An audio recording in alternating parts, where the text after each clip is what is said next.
अस्सलामुअलैकुम, आप देख रहे हैं के न्यूज़ एचडी। मैं हूं हारिस अली शाह गिलानी। चलते हैं आज की अहम खबरों की तरफ। हर खबर पर नजर हमारी लिए चलेंगे साहिवाल। थाना फतेह शेर के इलाके मुस्लिम बिन अकील कॉलोनी में तेजाब गर्दी का वाकया। तफसीलात के मुताबिक साहिवाल थाना फतेह शेर के इलाके मुस्लिम बिन अकील कॉलोनी गली नंबर 2 में 32 साल शाहरुख अपनी बैठक में सोया हुआ था। बैठक की जाली में से मुलजिमा आयशा जौजा शहजाद शाहीन उर्फ गुड्डू जौजा जफर कौम शेख ने तेजाब डालकर जख्मी कर दिया।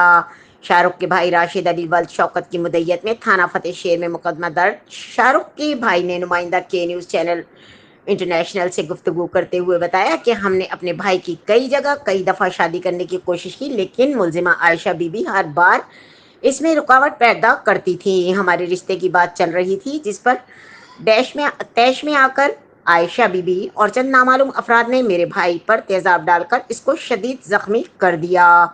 मौके पर हमने 15 पर कॉल किया तो पुलिस ने आकर जरूरी कार्रवाई करके मुकदमा दर्ज कर लिया। शाहरुख के भाई ने कहा कि तेजाब गर्दी करके मुलजिमा ने हमारे साथ सख्त ज्यादती की है, लिहाजा मेरी वजीर आला Punjab Maryam Nawaz, IG Punjab, RPO Sahiwal, DPO Sahiwal से अपील है कि वो मुलजिमान को सख्त से सख्त सजा देकर कैफरे किरदार तक पहुंचाएं, ताकि जिससे भी हमारी और हमारे एहलो खाना की दादरसी हो सके।